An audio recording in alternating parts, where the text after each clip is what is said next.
Alhamdulillah Alhamdulillahilladzi arsala rasulahu bil huda wa dinil haqqi liyudhhirahu 'alad dini kullihi wa kafaa billahi syahida. Salatan wa salaman ala nabiyyina Muhammadin wa ala alihi wa ashabihi wa man ihtada bihadihi bi ihsanin ila yaumiddin. Amma ba'd. Para jamaah kaum muslimin dan muslimat, arsyadani wa arsyadakumullahu jami'an. Assalamualaikum warahmatullahi wabarakatuh. Alhamdulillahi rabbil alamin. Di malam ini kita akan membahas, mengkaji kitab Tauhid yang disyarah oleh Imam Al-Utsaimin rahimahullah ta'ala dalam kitab Al-Qaulul Mufid ala Kitab Tauhid, perkataan yang bermanfaat, berfaedah dari kitab Tauhid alladzi huwa haqqullah 'alal 'abid. Tauhid adalah haknya Allah dari hamba-hambanya. Dan di malam hari ini kita akan mempelajari firman Allah Subhanahu wa ta'ala yang dijadikan dalil oleh Syekh Muhammad ibn Abdul Wahhab. Demikian juga nanti dilanjutkan dengan hadis, yang hadis ini menjadikan sababun nuzul, menjadi sebab turunnya ayat Allah Subhanahu wa ta'ala. Dan kita tahu ayat Al-Quran itu turun, ada ayat-ayat yang turun dengan ada sebabnya, seperti yang kita kenal turunnya surat Al-Lahab tatkala Abu Lahab mencela, menjelek-jelekan Rasulullah SAW, mengata-ngatai dengan kalimat celaka, maka Allah membantah kecelakaan bukan menimpa Nabi Muhammad SAW, tetapi kecelakaan kepada orang yang mengatakan Nabi Muhammad SAW celaka. Sehingga dengan ini turunlah ayat dari surat Al-Lahab. Turunlah surat Al-Lahab, tabbat yada abi lahabi wa tab. Ya, demikian juga kita dapatkan ikhwan, ayat-ayat kalau kita mengkaji dalam ilmu usul tafsir atau mengkaji tafsir, kita akan dapatkan ayat Al-Quran itu lebih banyak ayat Al-Quran yang diturunkan oleh Allah kepada Nabi Muhammad SAW tanpa sebab. Ya, maka antum cari, coba antum pelajari kitab Asbabun Nuzul. Dalam kitab Asbabun Nuzul ada kitab isinya tentang surat-surat yang atau ayat-ayat yang ayat tersebut turun karena ada sebab kejadian tertentu di zaman Rasulullah SAW. Ya, dan itu sangat sedikit. Dan itu amat sangat sedikit. Artinya dari Al-Quran yang banyak turun, kebanyakan turun tanpa sebab, ya, tanpa sebab. Tetapi jelas seluruhnya adalah kebenaran, bukan main-main ketika Allah menurunkan Al-Quran. Ikhwan dan akhwat yang dimuliakan oleh Allah Subhanahu wa ta'ala, bab yang akan kita bahas pengajian kali ini adalah berkaitan dengan babu man hazala bi syai'in fihi dzikrullahi awil Qur'an awil Rasul. Bab orang yang mempermainkan, mengejek, ya, dengan sesuatu yang di dalamnya ada zikrullah. Artinya ada penyebutan nama Allah atau Al-Quran atau Rasulullah Sallallahu Alaihi Wasallam. Jadi pembahasan kita pada malam hari ini adalah hukum orang yang mencemooh Allah, mencemooh Al-Quran, atau meremehkan Rasulullah Sallallahu Alaihi Wasallam. Dan di sini kata Imam Al-Utsaimin, Ar-Rasul di sini tidak mesti Nabi Muhammad saja, tetapi Ar-Rasul di sini adalah seluruh utusan Allah Subhanahu wa taala dari semenjak zaman Nabi Adam hingga Nabi Muhammad sallallahu alaihi wasallam. Maka kita akan dapatkan dari pembahasan kita pada malam hari ini, sebenarnya ikhwan, kalau kita pelajari ini sebenarnya dalil yang sangat kuat, alasan yang sangat kuat untuk kita tidak berteman dengan orang Syiah. Alasan yang sangat kuat untuk kita tidak berteman dengan orang Kristen. Alasan yang sangat kuat untuk kita tidak berteman dengan orang non-Islam. Karena berkaitan dengan loyalitas, itu sudah ditetapkan dari 14 abad yang lampau. Ya. Pergaulan kita itu sudah ditetapkan oleh Rasulullah SAW. Kurang lebih 23 tahun beliau berdakwah sudah menanamkan nilai-nilai pergaulan mana yang islami, mana yang tidak islami. Saya katakan tadi, ini alasan yang kuat untuk kita tidak berteman dengan orang-orang yang mencela Allah, mencela Al-Quran, mencela utusan-utusan Allah. Kalau Anda membaca kitab, ya, kitab yang tidak dijaga oleh Allah, yaitu kitab Injil, saat ini kita dapatkan bagaimana orang-orang Nasrani mencela para nabi. Disebutkan dalam kitab sucinya bagaimana nabi dikatakan berzina dengan anaknya setelah dia mabuk. Bagaimana nabi mabuk, bagaimana nabi berzina. Ini jelas penodaan dan tidak pantas dikatakan kitab suci. Bagaimana orang yang sucinya saja dinodai dan dicantumkan dalam kitab sucinya, maka tidak pantas kita katakan ini kitab suci. Tayyib. Sekarang mari kita dengarkan dalil yang dijadikan hujjah, alasan, ya, oleh Imam Muhammad bin Abdul Wahhab. Ini masuk kategori bab hak Allah, dimasukkan bab berkaitan dengan hak Allah Subhanahu wa taala.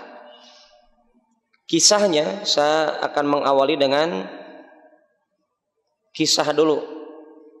Ya, jadi langsung saya membuka dulu kisahnya. Kisahnya adalah dikisahkan oleh sahabat Ibn Umar. Sahabat Ibn Umar, siapa Ibn Umar? Abdullah ibn Umar ibn Khattab radhiyallahu anhuma dan Muhammad ibn Ka'ab seorang tabi'in, Zaid ibn Aslam seorang tabi'in, Qatadah seorang tabi'in. Ya, beliau meriwayatkan 4 orang ini, 3 orang ulama-ulama tabi'in dan 1 orang ulama dari sahabat. Ya, dakhala haditsu ba'dihim fi ba'd annahu qala rajulun fi ghazwati Tabuk. Jadi ketika mereka sedang berbincang-bincang, sampailah percakapan kepada dialognya mereka dengan sosok seorang lelaki yang pernah hidup di zaman Rasulullah SAW dan mengikuti peperangan dengan Rasulullah SAW di ghazwati Tabuk, perang Tabuk. Kita tahu perang Tabuk itu sedang musim panen. Ujiannya sangat berat. Perang Tabuk itu disebutkan dalam sejarah kurang lebih 30.000 pasukan umat Islam. Dan 30 ini 30 bukan 30 orang, Pak. 30.000. Dan Rasulullah SAW berniat memang untuk menampakkan umat Islam jumlahnya sangat banyak di hadapan musuhnya. Dan ini diantara kelebihan yang Allah berikan kepada Rasulullah SAW yang tidak diberikan kepada umat yang lainnya, kepada Nabi yang lainnya. Apa itu? Nusirtu birru'bi masirata syahr. Aku ditolong oleh Allah dengan apa? Dengan ditanamkannya rasa takut dalam hati musuh-musuhku, kata Rasulullah, sepanjang perjalanan 1 bulan. Jadi katakan kalau Rasulullah SAW akan berperang melawan orang-orang kafir, jarak peperangannya itu sebulan yang akan datang. Itu sudah keter-keter orang kafir waktu itu.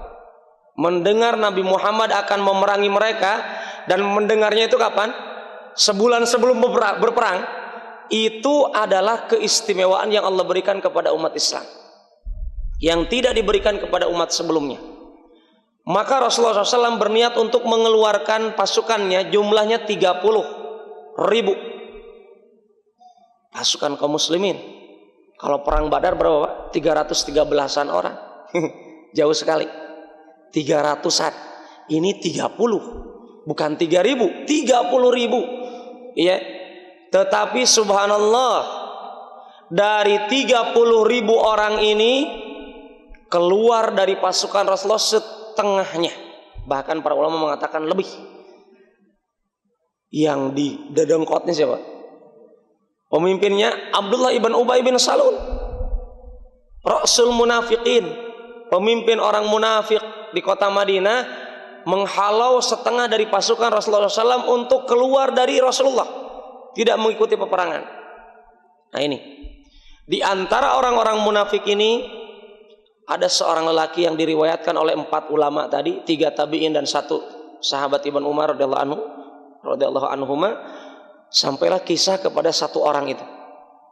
Ya. Beliau mengkisahkan laki-laki ini ketika sedang mengikuti peperangan dengan Rasulullah SAW, belum sampai ke musuh, di perjalanan. Ya, dan ingat ikhwan, di Madinah sedang ranum-ranumnya itu buah-buahan. Ya, bahkan dalam perang Tabuk inilah kita dapatkan 3 orang sahabat Rasulullah SAW yang tidak ikut berperang. Salah satunya Ka'ab ibn Malik. Ya. Dan banyak nanti orang-orang yang minta maaf tidak ikut peperangan. Taib. Laki-laki ini seorang yang munafik, dikisahkan oleh sahabat Ibn Umar dengan 3 orang ulama tabi'in. Mereka katakan laki-laki tersebut ya mengomentari kehidupan Rasulullah SAW dengan para sahabatnya. Mari kita lihat ikhwan, bahayanya lisan. Ya, sebagaimana sabda Rasulullah SAW dalam hadis riwayat Bukhari Muslim, innar rajula la yatakallam bi kalimah min ridwanillah la yulqilaha bala yarfa'ullahu biha darajatan fil jannah. Ada seorang lelaki yang berbicara dengan 1 kata. Dia tidak habis pikir, artinya tidak memikirkan itu perkataan. Artinya perkataan yang spontanitas, tetapi dia berkata dengan perkataan yang mendatangkan ridha Allah. Maka dengan sebab 1 kata itu, Allah tinggikan derajatnya surganya nanti di surga. Tinggikan derajat dirinya di dalam surganya Allah. Gara-gara 1 kalimat yang dia tidak memikirkan sebelumnya itu kalimat. Jadi spontanitas begitu, kemudian dengan sebab kalimat 1 kata ini Allah berikan keridhoannya. Ya, tetapi ada juga seorang lelaki innar rajula la yatakallam bi kalimah min sakhatillah la yulqi biha bala yulqi biha finnar fi jahannam. Ya, kata Rasulullah SAW, ada seorang lelaki dia berbicara spontanitas. Ya, kemudian dia bicara dengan 1 kata yang mendatangkan kemurkaan Allah. Dengan sebab perkataan tersebut dia dilemparkan ke neraka jahanam. Dari sini ikhwan, kita mesti berhati-hati dalam berbicara, khususnya dalam perkara Allah, Al-Quran, Rasul, Islam. Ya, sering kita dapatkan umat Islam apa itu? Jenggot diejek dengan kambing, cadar diejek dengan ninja hitam, kemudian celana cingkrang cangkring diejek dengan apa Pak? Dan seterusnya dan seterusnya. Ya, maka mari kita lihat laki-laki ini. Kita katakan, saya katakan tadi dari awal, ini alasan yang kuat untuk kita barok bermusuhan dengan orang Syiah. Ya, ketika mereka tiap hari dalam sholat 5 waktunya mereka memukulkan tangannya untuk melaknat Abu Bakar dan Umar. Ya, mengatakan orang Syiah mengatakan kemaluannya Rasulullah SAW mesti masuk neraka karena beliau bermalam sering sekali dengan ibunda Aisyah yang mereka katakan berzina. Lebih pantas kita untuk menjauhi mereka. Ya, lebih pantas kita untuk menampakkan permusuhan kepada mereka karena mereka sudah jelas bermusuhan dengan Allah dan Rasul. Bahkan Khomeini mengatakan kami tidak menyembah sesembahan yang disembah oleh orang-orang ahlu sunnah. Tuhan kami berbeda dengan Tuhan mereka, kata mereka. Khomeini mengatakan demikian. Bahkan orang Syiah ulamanya mengatakan Al-Quran kami, kitab suci kami, satu huruf pun tidak ada dari bahasa Arab. Jadi nggak ada abata saja, haho itu tidak ada, Pak. Karena bahasanya kemungkinan Persia. Ya, ini sudah jelas. Ya, sudah jelas. Maka mari kita lihat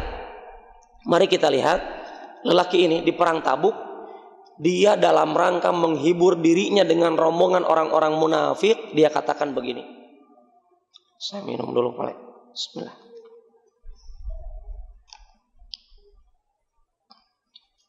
Sambil menghibur diri, makanya Pak, kita sering merumpi, ya.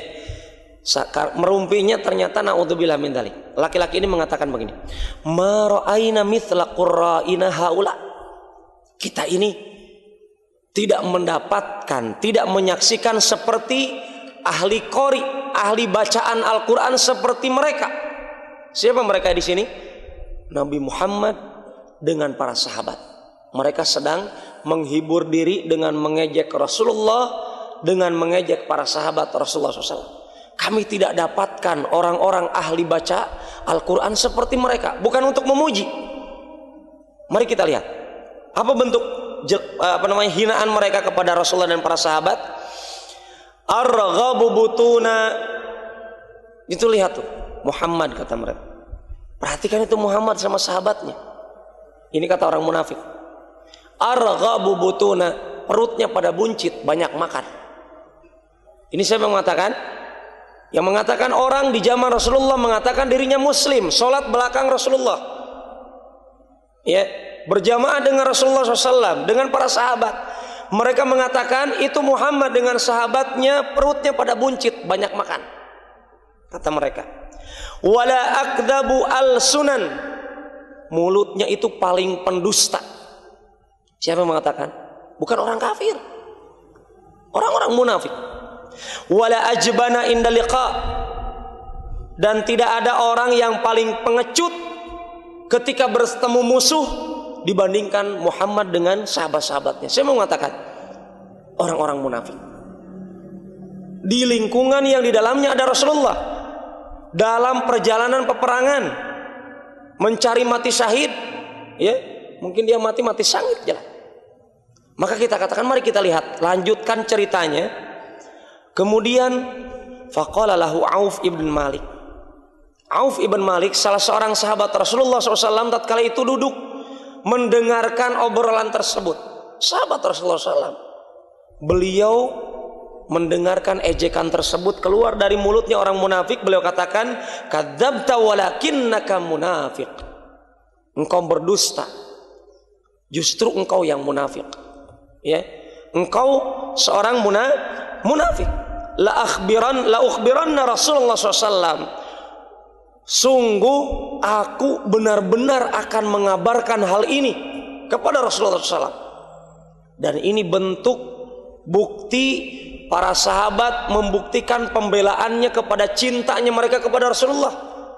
Tidak diam diri saja tatkala Rasulnya diejek, dicemooh, dirusak kehormatannya, tidak hanya diam saja. Maka sahabat ini mengatakan, engkau yang berdusta, engkau yang munafik, akan aku kabarkan hal ini kepada Rasulullah SAW.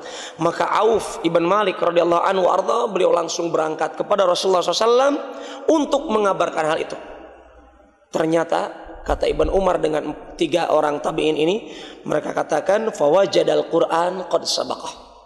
Sungguh Al-Quran telah lebih dahulu mengabarkan kepada Rasulullah dibandingkan Auf ibn Malik yang mengabarkan kepada Rasulullah.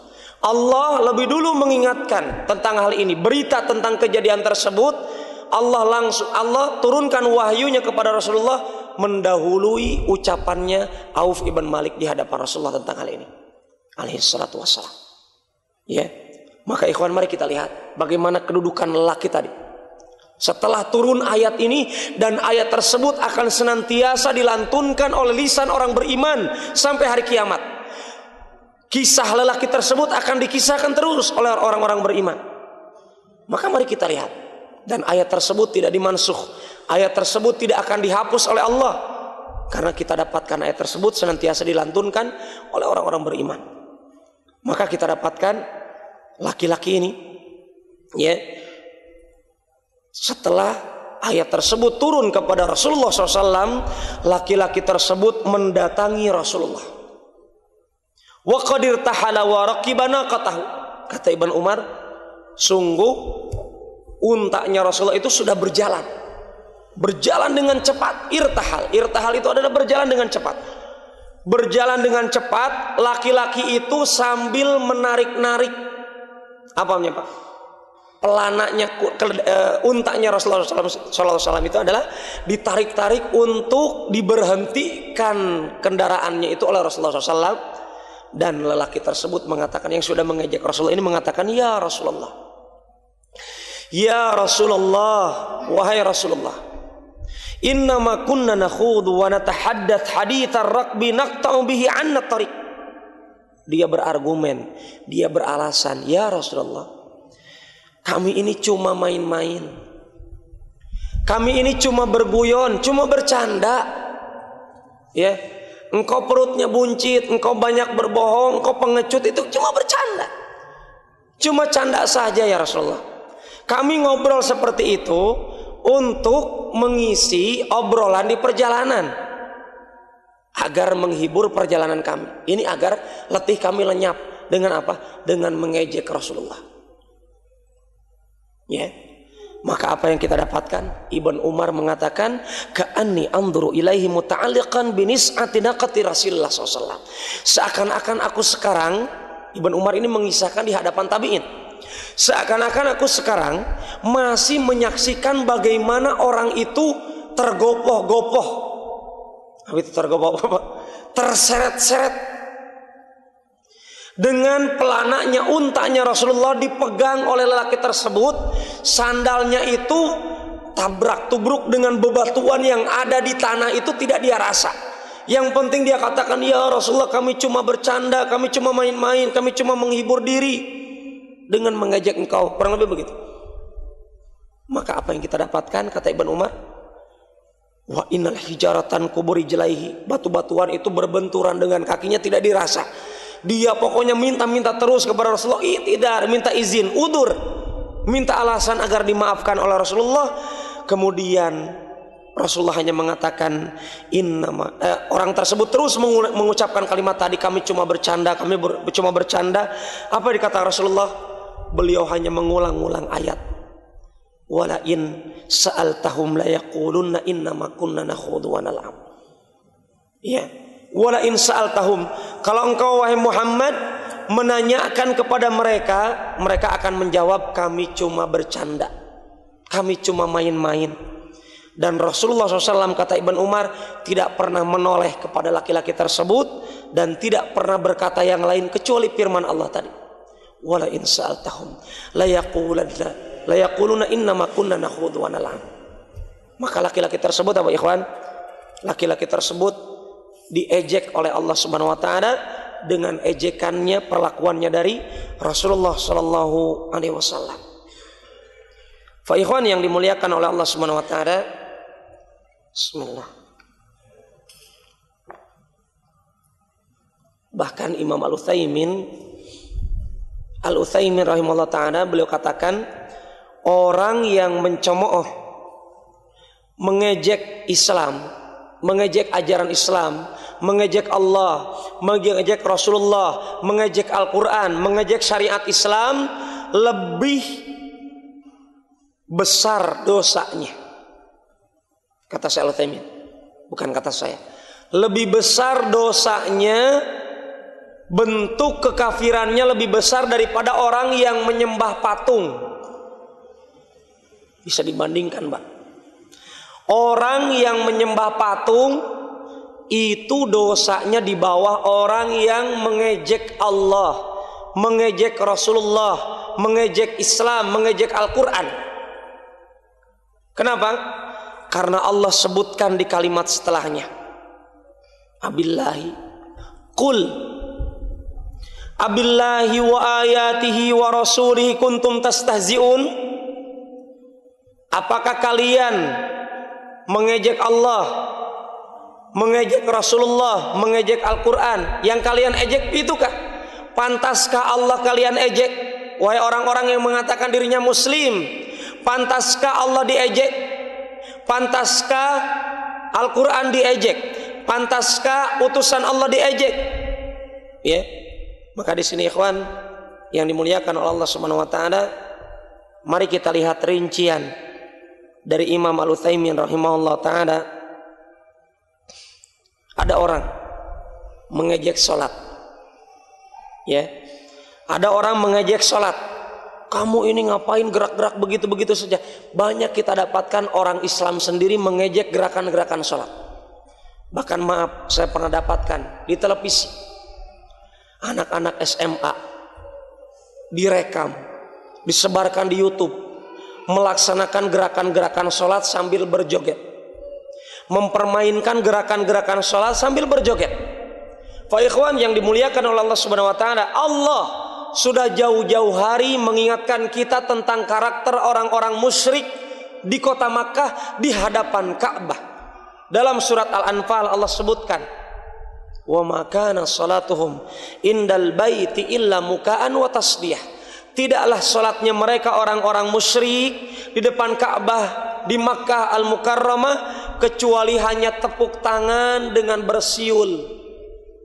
Artinya salatnya orang-orang musyrik dengan bersiul dan tepuk tangan. Orang Islam sekarang sudah rajin tepuk tangan, sudah rajin bersiul. Artinya umat Islam sekarang sedang memakmurkan sholatnya orang musyrik Makkah. Dan umat Islam sekarang banyak sekali orangnya tidak khusyuk, bahkan meninggalkan sholat. Fa ikhwan yang dimuliakan oleh Allah Subhanahu wa taala, demikian kondisi umat Islam saat ini. Ada orang mengejek sholat, ada orang mengejek zakat, ada orang mengejek saum, mengejek haji. Ikhwan, apa pandangan para ulama? Para ulama sepakat, ijma adalah dalil setelah Al-Quran dan hadis. Yang ijma ini adalah dalil terkuat setelah Al-Quran dan hadis. Apa kata para ulama? Al-ijma, kesepakatan para ulama ahlus sunnah, orang yang mengejek ajaran-ajaran Allah, mau sholat, mau zakat, mau haji, mau saum, mau jenggot, mau cadar, mau dan seterusnya dari syariat Al-Quran. Kesepakatan para ulama, mereka adalah orang-orang yang kafir, keluar dari keislaman. Maka tolong diingatkan, ya kaum muslimin, tolong diingatkan, kalau ada orang Islam belum mampu menjaga jenggotnya, maka jangan ejek jenggot. Ada orang Islam belum mampu menutup auratnya, misalkan belum mampu berkerudung, jangan ejek kerudung, karena itu ajaran Allah. Orang Islam ada yang menolak poligami, jangan ejek ajaran Allah dalam Al-Quran surat An-Nisa. Orang Islam ada yang mengejek ilmu waris, ada yang membenci syariat berperang, berjihad di jalan Allah. Baca surat Al-Anfal, surat perang. Baca surat At-Taubah, isinya surat perang. Baca surat Al-Fath, surat perang. Baca surat Muhammad, surat perang di dalamnya. Fa ikhwan yang dimuliakan Allah Subhanahu wa taala, kalau ada ajaran-ajaran Islam yang menurut hati kita berat dikerjakan, maka jangan ditampakkan kebencian kepada syariat Islam, tetapi minta kepada Allah agar dimudahkan mengerjakan ajaran Islam. Kenapa? Karena para ulama sudah sepakat mengkafirkan orang yang mengejek Islam, mengejek Allah, mengejek Rasulullah, mengejek Al-Quran. Ya. Kemudian hati-hati juga, ada orang mengejek ayat-ayat Allah bentuknya alam. Contohnya begini. Apa itu Pak? Ini bentukan ejekan, bukan berita. Ada orang mengatakan, kenapa ini musim dingin sekarang? Ya, kenapa ini dan seterusnya dengan bentuk mengejek. Kenapa dengan bentuk ejekan ini masuk kategori di dalamnya. Dalam bentuk mengejek perbuatan Allah berarti mengejek Allah yang menciptakan alam ini. Ada orang mengejek, misalkan kata Imam Al-Utsaimin, katanya beliau, ada orang mengatakan inna wujudal harfi ayamis syita safah. Adanya panas di musim dingin itu bentuk kebodohan. Jelas ini mengejek Allah Subhanahu wa taala dan masuk kategori dikafirkan oleh para ulama kalau niatnya untuk mengejek. Kok musim dingin kok ada panas? Ya, dalam bentuk mengejek, maka ini jelas kata Syaikhul Utsaimin masuk kategori mengejek Allah Subhanahu wa taala. Kenapa demikian? Karena kata Syaikhul Utsaimin seluruh perbuatan Allah dibangun di atas hikmah. Maka Allah katakan orang beriman ketika melihat penciptaan langit dan bumi, orang beriman mengatakan apa? Rabbana ma khalaqta hadza batila subhanaka faqina adzabannar. Ya Allah ya Rabb kami, tidaklah ada yang kau ciptakan ini sia-sia. Maha suci engkau, jauhkan kami dari siksa neraka. Orang beriman begitu. Adanya nyamuk jangan diprotes. Kalau bentuk mengejek dengan adanya nyamuk, hati-hati termasuk kategori mengejek yang menciptakan Allah Subhanahu wa taala. Maka ikhwan yang dimuliakan Allah Subhanahu wa taala dan akhwat, jangan pernah mengejek temannya yang tampilan wajahnya, tubuhnya itu jelek. Ya, karena antum sedang mengejek yang menciptakan teman antum. Jangan pernah mengejek fisiknya seseorang. Ya, karena itu namanya kita sedang mengejek yang menciptakan fisiknya seseorang itu.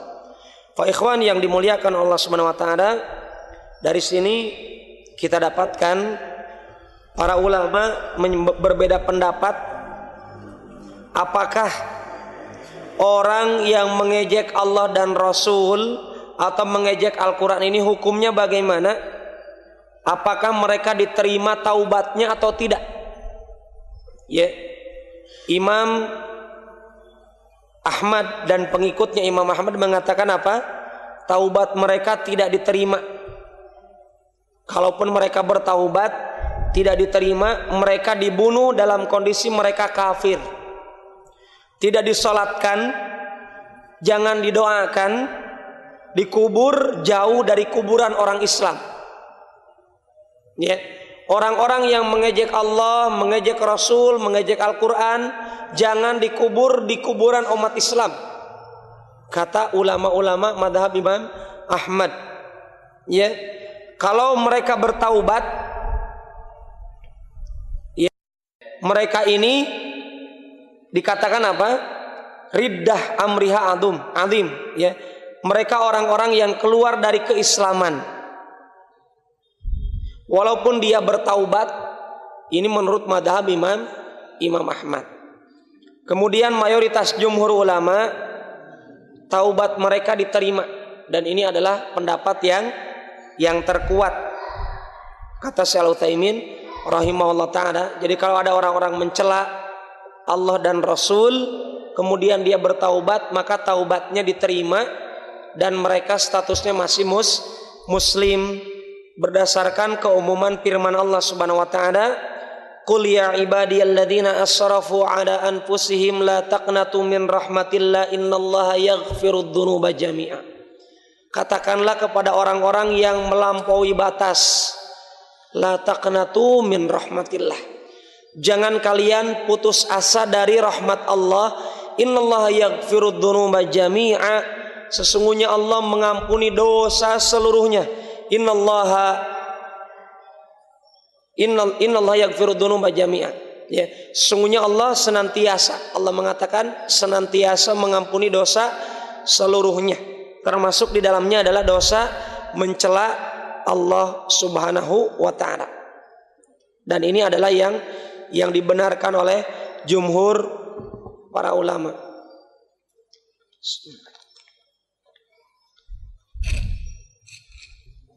Kemudian pertanyaan selanjutnya, Pak. Tetapi kata jumhur para ulama ini, jumhur para ulama, orang yang mencela Rasulullah, ingat ya, orang yang mencela Rasulullah saat ini, taubatnya diterima oleh Allah kalau betul-betul dia bertaubat, tetapi dia wajib dibunuh. Hati-hati nih, bukan perkataan saya masalah bunuh-bunuhan.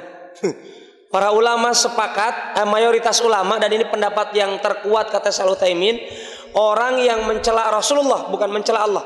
Kalau mencela Allah kemudian bertaubat, dia dimaafkan, karena Allah sebutkan di ayat setelahnya, Allah memaafkan orang yang mencela Allah. Tetapi orang yang mencela Rasulullah saat ini, kata mayoritas para ulama, taubatnya diterima kalau dia bertaubat, tapi dia wajib dibunuh oleh pemimpin umat Islam, bukan oleh bapak-bapak, kecuali bapak-bapak pemimpin umat Islam. Menurut hukum fikih umat Islam, orang yang mencela Allah dan mencela Rasulullah, dia diterima taubatnya kalau dia bertaubat, tetapi dia wajib dibunuh. Mari kita lihat alasannya. Ya, bukan berarti kata Shalih Utsaimin, bukan berarti hak Allah di bawah hak Rasulullah, bukan. Karena Allah telah memaafkan orang yang mencela Allah. Ketika dia bertaubat dari mencela Allah, maka orang tersebut telah dimaafkan oleh Allah di ayat setelahnya. Silakan Anda baca di surat At-Taubah ayat 65 dengan ayat-ayat setelahnya. Di situ akan disebutkan ada pemaafan dari Allah bagi orang-orang yang mencela Allah. Adapun orang yang mencela Rasulullah saat ini beda dengan orang yang mencela Rasulullah di zaman Rasulullah masih hidup alaihi salatu wassalam.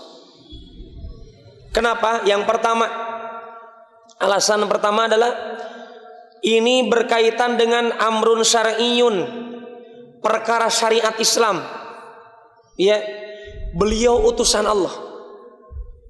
Ya, ditinjau dari hal ini, maka orang tersebut taubatnya diterima kalau dia bertaubat. Tatkala dia memahami dia utusan Allah, saya pernah mencela Rasulullah, ya Allah maafkan saya pernah mencemooh Rasulullah. Mungkin ada orang membuat karikatur, ya, Muslim tapi menjelek-jelekan Rasulullah, membuat karikatur menjelek-jelekan Rasulullah.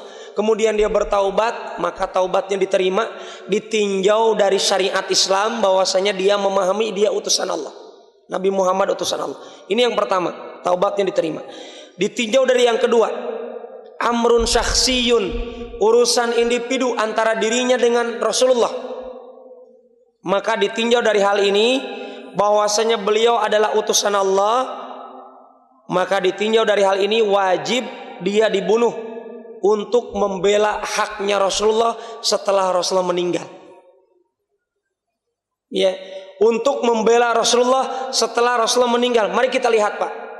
Kalau orang dibiarkan begitu saja mencela-cela Rasulullah, ya, tidak dibunuh kata para ulama, maka dia akan membiasakan diri mencela Rasulullah, gampangan, kurang lebih begitu. Maka dengan adanya hukum dibunuh ini untuk menanamkan ketakutan kepada orang-orang yang mencela Rasulullah Shallallahu Alaihi Wasallam. Kenapa? Karena untuk membela haknya Rasulullah setelah beliau meninggal dunia. Termasuk di dalamnya orang yang menuduh Rasulullah berbuat jelek, menuduh Rasulullah berzina, atau orang tersebut mencemooh Rasulullah SAW. Orang tersebut mesti dibunuh menurut mayoritas para ulama. Taib, ikhwan yang dimuliakan Allah Subhanahu wa taala, demikian yang bisa kita kaji pada malam hari ini. Jadi Tolong diingatkan diri kita atau keluarga kita yang sering kita dapatkan, mungkin ada orang-orang Islam yang menjelek-jelekan ajaran Islam, maka jangan pernah dibiarkan. Bahkan kita dapatkan satu lagi Pak, sebelum saya tutup, orang yang duduk bersama orang yang menjelek-jelekan Islam, menjelekkan Allah dan Rasul, orang yang duduk dan dia diam tidak mengingkari, dia pun berdosa sama dengan orang yang menjelek-jelekan Islam. Karena kata Allah apa?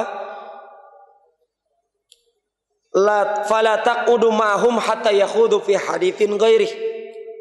Anda yang mendapatkan teman-teman Anda, mungkin ada di supir-supir ojek, mungkin ada orang di pasar atau di kantor-kantor menjelek-jelekan Islam, Anda duduk, Anda tahu mereka menjelek-jelekan Islam, apa kata Allah? Fala taqudu ma'hum. Jangan sekali-kali Anda duduk dengan mereka hatta yahudu fi haditsin ghairih, sampai mereka ngobrol kepada obrolan yang lain. Selama mereka obrolannya menjelekkan Islam, menjelekkan Allah, menjelekkan Al-Quran, menjelekkan Rasulullah, Anda mesti berdiri meninggalkan mereka. Innakum idam mithluhum, kata Allah. Kalau begitu kalian yang diam dari kemungkaran sama seperti mereka, kata Allah. Demikian, wallahu ta'ala alam bissawab. Subhanakallahumma rabbana wa bihamdik asyhadu an la ilaha illa anta astaghfiruka wa atubu ilaik. Assalamualaikum warahmatullahi wabarakatuh.